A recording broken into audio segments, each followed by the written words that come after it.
Great Stories with All of the Books, and I'm here with a September wrap-up. I've gotten away from my weekly wrap-ups due to fall lighting and laziness, and that's very disappointing because my mind doesn't work as well when it's not fresh. You know, at least when the books aren't fresh on my mind. But anyway, let's just do the best we can. That's all any of us can do. So I finished Daytripper by Fabio Moon and Gabriel Ba. This is a graphic novel.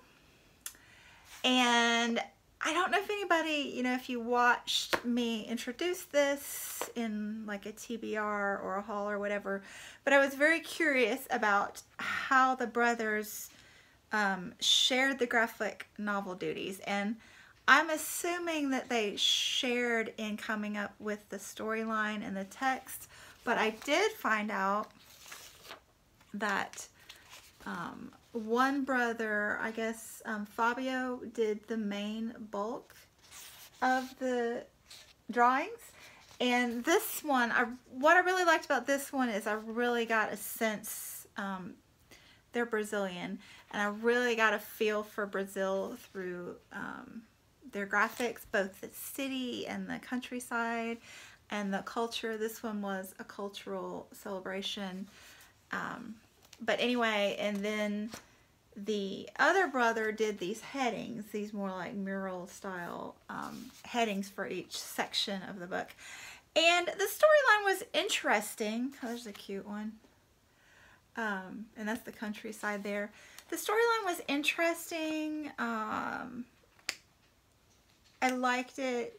The theme didn't really resonate with me at the end, but overall I enjoyed this.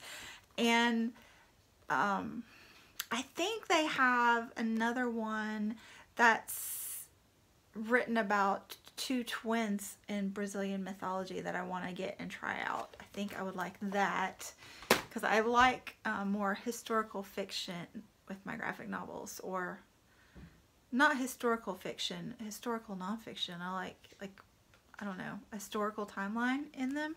I find that interesting. And then I finished Margaret the First by Danielle Dutton. This was just as fabulous as all the hype. This was quite the booktube darling when I first started booktube back in 2016. And it seemed like everybody had it, and the cover is gorgeous. I coveted this for ages, finally let myself get it, and eventually got around to reading it, and it was totally worth it. A small little book, and this is centered on Margaret. This was in the 1600s, and she, I believe, was the first woman to have her work published for profit, or just for money maybe. But the writing is gorgeous. It is absolutely gorgeous, the writing style. But the thing that really I enjoyed the most about it, other than the writing, which was beautiful, was Margaret herself. Like, there's one point that you read even on the dust jacket that she goes topless to the opera. And there are several little items like that, and you think she's this bold and brash woman, and I mean she is, because you have to be fairly bold to go topless to the opera. But she was also more of a recluse or an introvert, and I kind of appreciated that about her. And the nature writing in here is also beautiful if you love nature. So I was happy that it lived up to the hype, and pleasantly surprised by Margaret herself in the storyline and the nature writing. So definitely. And then another Mary Stewart this month was Wildfire at Midnight. And I'm going to have to analyze my stack of Mary Stewarts. I'm looking at it on my shelf back there.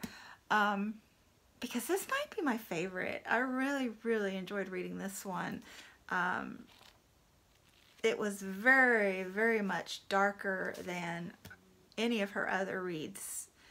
And that's one of the things I like about Mary Stewart is all of her books are just a little bit different. They're not drastically different from each other, but she dabbles in variances with her genre, and I just find her just a great writer. Very enjoyable reads if you want just an escape. And I finished Nathaniel Hawthorne, Young, Goodman, Brown, and Other Short Stories. So this was just a little short story collection, just a compilation of some of his works. And it's not of his best known works, which would be The Scarlet Letter and The Minister's Black Veil. But they're really good. I was just, again, pleasantly surprised by this. The first half, there's like 7 short stories, and the first 4 were just great. They were very kind of, you know, around the campfire, spooky, scary, gothic, just delightfully gothic. And I also thought it was really neat, the American perspective. So this one is written during the Victorian era, so it definitely got me in the mood for Victober, which is starting in like a week. They got me in the mood for Victober, but it was just neat reading about that era from the other side of the pond.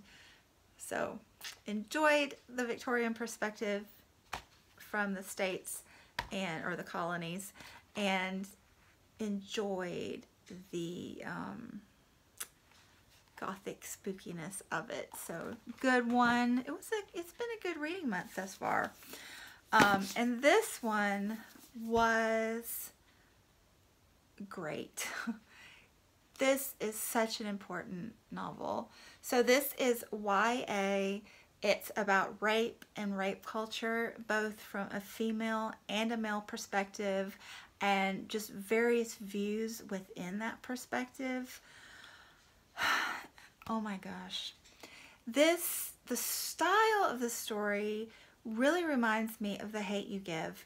So one thing I really appreciated about Angie Thomas's writing was that she took the Black Lives Matter movement, she took every single perspective that you could possibly think of for that issue, and she wrote it into her story, but she was just so light-handed with it that it still read like a great story. It didn't read like it was preaching to you, and she was very balanced in her views. And this author, Mindy McGinnis, did it the same with rape culture. She just did a fabulous, fabulous job with that. And also both books speak the teenage narrative so well, and show parents in a good light, I mean, and bad light. I mean, there were both kinds in these stories, but I immediately fell in love with so many of these characters and was so caught up in what would happen to them. They were just real to me, and I cared so much. And what it says, I think girls and boys both need to read this book. Now, it's about partying, which I don't have much firsthand knowledge of, but I'm not so naive to not think that it goes on and just as she describes it in this book. So I felt really uncomfortable with my 14-year-old reading it, but you know, I think teenagers, you know, need to read it at some point. You need to. I think the thing that made me the most, I was the saddest about, was just where do we let our boys go this route? Really, parents, you know, I don't know if parents are teaching them. Are they learning it in school with their coaches? Television? I don't know.